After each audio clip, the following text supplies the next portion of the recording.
Welcome to the bird media. నేను మీ పవన్ కృష్ణమూర్తి. భారతదేశంలో నూతన విద్యా విధానం అమలు చేస్తున్నారు, అందరికీ తెలిసినటువంటి విషయమే. అలాగే దాని ప్రకారం మాతృభాషలో విద్యా బోధన జరగాలి ముందు అని చెప్పారు. తర్వాత హిందీ కూడా నేర్చుకోవాలి అని కూడా చెప్పడం జరిగింది. దాని మీద మాట్లాడడం మనం చాలా వరకు అయింది.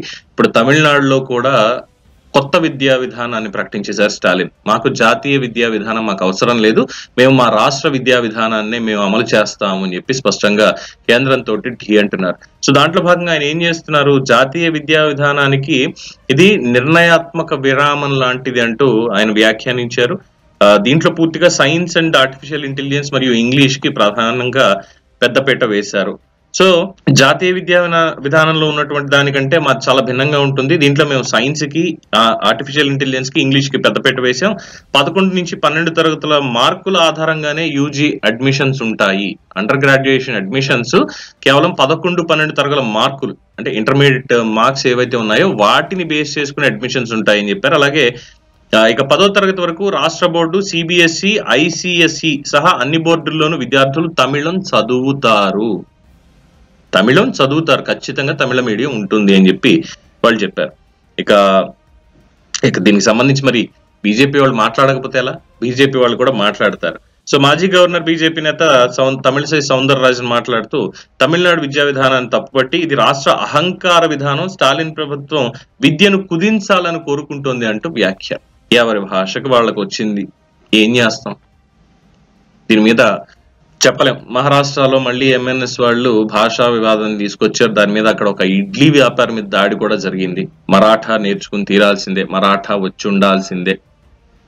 ఇలాగ ప్రతి చోట మన తెలుగు మీద ప్రేమ ఎంత ఉంటే మనకి ఎందుకు చెప్పండి, ఎవరి భాష వాళ్ళకి.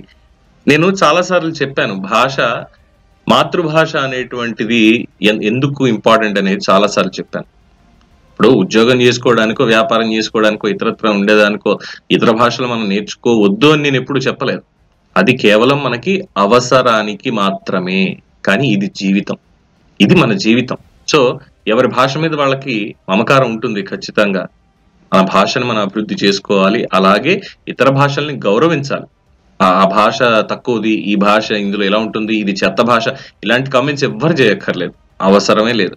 అలాగే కేంద్రం, మిగతా రాష్ట్రాలన్నీ కూడా విద్యకి సంబంధించి ముఖ్యంగా ఒక పని చేద్దామండి. ఇది మొత్తం మేము ఈ భాషలో చదువుకోవాలి, ఆ భాషలో చదువుకోవాలి అనేది విద్యార్థులకు వదిలేద్దాం. వాళ్ళు ఎందులో కావాలంటే వాళ్ళు అందులో చదువుకుంటారు. విద్యని, వైద్యాన్ని ఉచితం చేసేయండి. దేశం మొత్తంలో విద్యని, వైద్యాన్ని ఉచితం చేసేసేయండి. అంతకుమించి ఏం అక్కర్లేదు. మీరు ఒక పథకం ఇవ్వక్కర్లేదు, సంక్షేమం అని చెప్పి ఇంకోటి, రిజర్వేషన్ ఇంకోటి, ఏది చేయక్కర్లేదు. విద్య, వైద్యం ఈ రెండూ కూడా ఉచితంగా మొత్తం దేశం అంతా ఫ్రీగా అమలు చేస్తే భారతదేశం ట్రిలియన్ ఎకానమీ కాదు, ఖచ్చితంగా ఇంకా అంతకు మించి పైకి వెళ్తుంది, నెంబర్ 1 గా ప్రపంచంలో నిలుస్తుంది అన్నలో ఎటువంటి అతిశయోక్తి లేదు. ఇది చేయడానికి మీ రాజకీయ నాయకులు సిద్ధంగా ఉన్నారంటారా?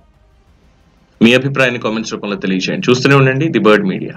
ఈ వీడియో కనుక మీకు నచ్చినట్టయితే లైక్ చేయండి, షేర్ చేయండి, సబ్స్క్రైబ్ చేయండి. అలాగే పక్కనే ఉన్న బెల్ ఐకాన్ని క్లిక్ చేయండి.